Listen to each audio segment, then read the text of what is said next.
Joining us now to review some of the headlines of today's newspapers from around the world is Arise News analyst Emmanuel Efeni, the great Malabite. Good morning, Ruben. Good morning, Emmanuel. Good morning, Happy Ayo. Easter. First time. Good morning, Mr. Rufai. Morning. Yes, Ruben, you are angling to go to heaven. Where do you want me to Your go? portion is here on earth. Huh? The kingdom will be here on earth, so don't over-aspire so that you don't get disappointed.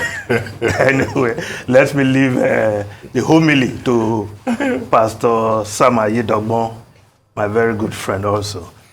Now, we'll start the review with This Day, Nigeria's newspaper of record.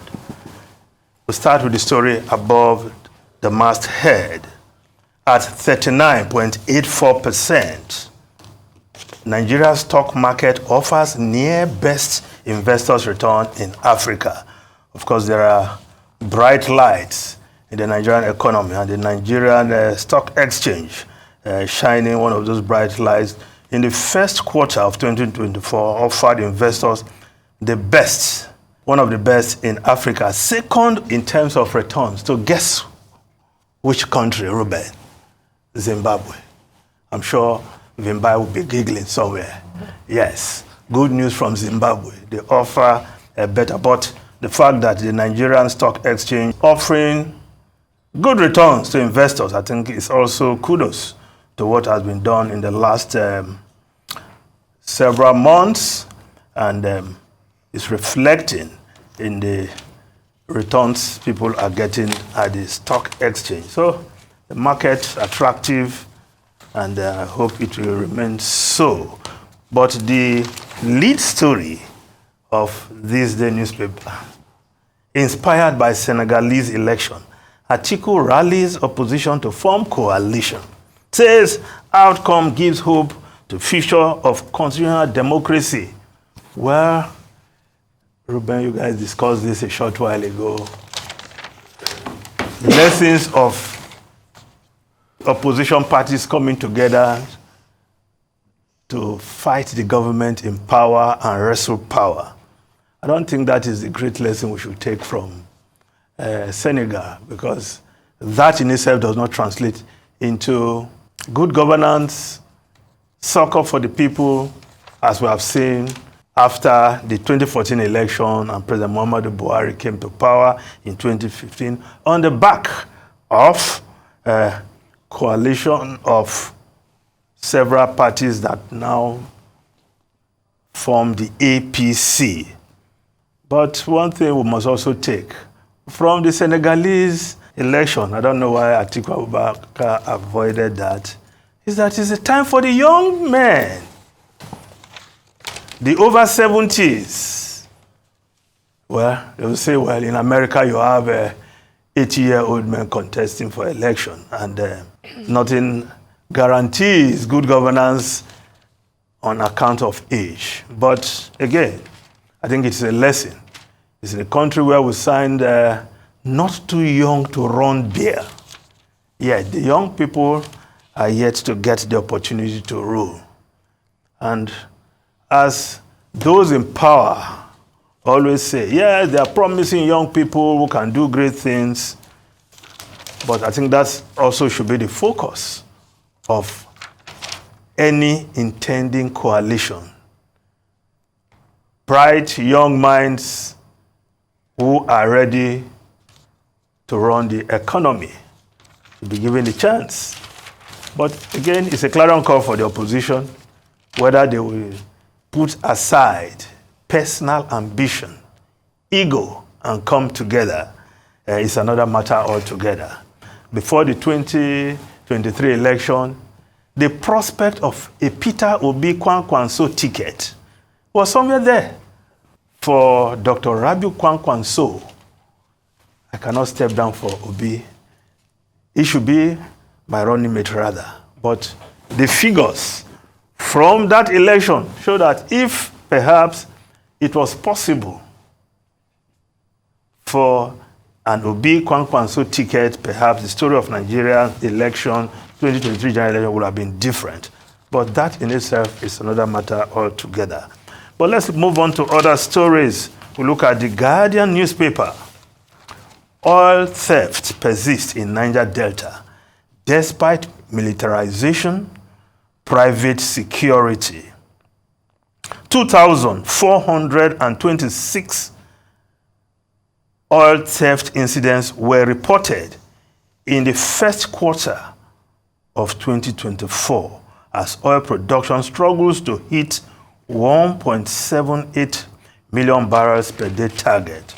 So if this number of theft incidents still being reported, then you wonder, the military, the so-called Joint Task Force that has been parading the Niger Delta for years now, what are they doing? And of course, there is the protection contract given to Tantita. Yet, as many as 2,426 oil theft incidents were reported in the first quarter of 2024. Now, the Vanguard newspaper, recapitalization. Banks sweat over exclusion of 3.8 trillion naira retained profit. It is unfair to banks, shareholders, investment analysts saying exclusion in line with base 111 standards. CBN. Analysts project forex inflow, further naira appreciation. See fresh measures and acquisition happening soon. Of course, the deadline is in 2 years' time, 2026. But they have 1 month to come out with a plan on how they will raise their capital to meet the new threshold set by the CBN, depending on the category they want to belong. Of course, there will be no crime in downgrading if that will keep some banks to stay, to survive the recapitalization, so that we don't have so many banks disappearing from the scene like we had in the Soludo era when there was this bank recapitalization exercise. Now, the Punch newspaper now. We'll go to the Punch newspaper. Easter, governors, senators beg Nigerians, say hardship over soon. Tinubu will steer Nigeria to greatness, say Zulum. Other governors preach love, condemn crimes, set deadline on war against terror. Kuka tells president, Pope seek peace in Africa. Of course, not only in Africa we need peace. We need peace all around the world. In Gaza, in Ukraine, and other troubled spots of the world. Now, the New Telegraph also on the Easter theme. Kuka demands robust template for Nigeria's healing process. False use of hunters, vigilantes to tackle terrorism. Be hopeful, prayerful to surmount current challenges. Khan urges Nigerians emulate Christ's sacrificial spirit. Senate leader. Pray for peace, economic prosperity, security. Arewa Consultative Forum tells Christians. Of course, the Abuja Inquirer also on the Easter theme. Yes, it's Easter, but things are tough. Nigerians are saying prices remain high for goods and services. Economists rule out early price crash. Yes, Easter used to be a time for Nigerians to celebrate, eat a lot of jollof rice, add some pepper soup in. But according to this report, Nigerians are saying, well, things are tough. Now, the Daily Sun newspaper, Ningi, Northern senators, governors mount pressure. Southwest senators press on Akpabio not to shift ground. Well, the Abdul Ningi issue is still there in the Senate. And of course, some want his suspension to be lifted. Well, I'm sure Senator Akpabio, the Senate president, will handle that with uncommon diplomacy so that it doesn't get out of hand. After all, he has been punished, that Senator Ningi, for whatever infraction the Senate considered him to have caused, and perhaps it's time to forgive him. Now, the Daily Trust newspaper, Kebbi residents loot government private warehouses. Palliatives not solution to hardship.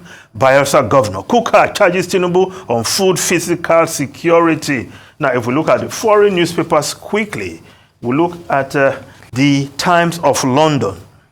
Long waits in accident and emergency kill 250 people a week, every week. Figures add to concerns about the state of the NHS. Now, the Independent newspaper, also of the UK, talking about health care. UK's top pediatrics doctor, the NHS is failing children. Of course, Dr. Camilla Kindon, the top pediatrician in the UK, the president of the Royal College of Pediatrics and Child Health, is saying, of course, in her farewell speech, saying that the system is failing children. The impact, talking also about the impact of poverty on people's health, because a lot of children are suffering from lung disease due to poor ventilation. Well, you think they're talking about a third world country. That is UK they're talking about. Ruben, Rufai, and Ayo. We seem to have run out of time, but two good things. I noticed you spent some time on this story, front page of this day. Nigeria's stock market, offering returns. Okay, what's the big deal about it, really? Because I see that it goes up, it goes down. It happens all the time. But the big issue be if there is corresponding effect on the overall health of the economy. If people are making big returns on the NGX and it has no direct impact on the overall health of the economy, what is the big deal about it? Anyway, that's that. The story you didn't take was the general elections, the local elections in Turkey, yesterday.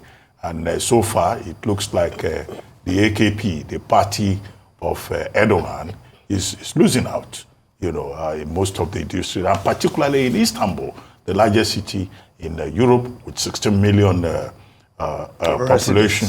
And Imamoglu, who is the mayor there of the opposition party, his party seems to be doing well, not just in Turkey, also in Accra, in most parts of Turkey, which is an indication that the people are beginning to make a statement about Erdogan's leadership, and that we may have in Imamoglu, a new presidential possibility emerging that may well challenge the ruling party ahead of the next general elections. Anyway, thank you very much, Emmanuel Ife. Stop worrying yourself about what happens on the stock exchange. if it doesn't trickle down. But for those who invest in the stock exchange, they should get their returns. Otherwise, if it's the other way around, you will celebrate it, Ruben. People are losing money in stock exchange, you will celebrate it. Let's see changes. Now that they are making money, let's see changes. You want to downplay it in the larger economy first before we begin to create a song and a dance over routine. Anyway, thank you.